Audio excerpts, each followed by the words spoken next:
ఆంధ్రప్రదేశ్లోని అరకు ప్రాంత ప్రజలు ఏదో చెప్పాలనుకుంటున్నారు, అదేంటో అర్థం కాల. ఇప్పుడు ఎవరైనా అక్కడ ఉన్నటువంటి పర్యావరణవేత్తలో లేకపోతే కనుక గిరిజన సంఘాలు స్పష్టత ఇవ్వాలి. ఎందుకంటే భారతదేశంలో హయ్యెస్ట్ నోటాకు ఓట్లు పడింది మధ్యప్రదేశ్. నేను నిన్నే ప్రస్తావించాను. ఒక మధ్యప్రదేశ్లో ఉన్నటువంటి ఒక కాంగ్రెస్ పార్టీ అభ్యర్థి చివరి నిమిషంలో డిస్క్వాలిఫై అవ్వడం, ఆయన నామినేషన్ చెల్లకపోవడంతో అక్కడ పోటీ నుంచి కాంగ్రెస్ లేకుండా పోయింది. దాంతో నోటాకు ఓటేయమని అడిగితే 2,16,000 ఓట్లు కాంగ్రెస్కి వేయాలనుకున్న వాళ్ళందరూ నోటాకేశారు. ఆ తర్వాత హయ్యెస్ట్ ఓట్లు ఆంధ్రప్రదేశ్లో అరకు ప్రాంతంలో పడ్డాయి. సార్వత్రిక ఎన్నికల్లో మంగళవారం జరిగిన ఓట్ల లెక్కింపులో రాష్ట్రంలోని అరకు లోక్సభ స్థానంలో ఏకంగా 50,470 మంది ఓట్లేశారు. ఇది పోలైన ఓట్లో 4.33%. నోటాకు అత్యధికంగా పోలైన ఓట్లో దేశంలోనే ఇది రెండో అత్యధికం.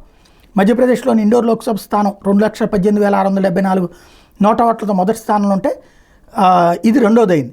మరోవైపు ఆంధ్రప్రదేశ్లో ఇట్లాంటి నోటాకి ఓట్లైన పోలైనవి మరొక 3 ఉన్నాయి. అది మరో 2 పెద్దవే. అనకాపల్లిలో 26,235 మంది నోటాకేశారు. శ్రీకాకుళంలో 24,605 మంది నోటాకేశారు. అత్యల్పంగా మాత్రం విశాఖ లోక్సభ స్థానానికి 5,313 మంది వేశారు. అంటే సంథింగ్ ఏదో చెప్పాలనుకుంటున్నారు. విశాఖ, అనకాపల్లి, శ్రీకాకుళం అదేంటి అనేదే తెలుసుకునే ప్రయత్నం ఎవరైనా చేస్తారా? నోటా కోటేసినంత మాత్రం ఆ ఓటు వేసిన వాళ్ళు ఎవరైనా నా సబ్స్క్రైబర్లో ఉంటే ఎందుకు నోటాకి ఓటేశారు అన్నది చెప్తే మిగతా వాళ్ళకి అర్థమవుతుంది. ఎందుకంటే గెలిచిన ఉత్సాహంలో ఉండేవాళ్ళు ఒకళ్ళు, ఓడిన బాధలో ఉండేవాళ్ళు ఒకళ్ళు. వాళ్ళెవరు వచ్చి జనాలను అడగరు, తెలుసుకునే ప్రయత్నం చేయరు.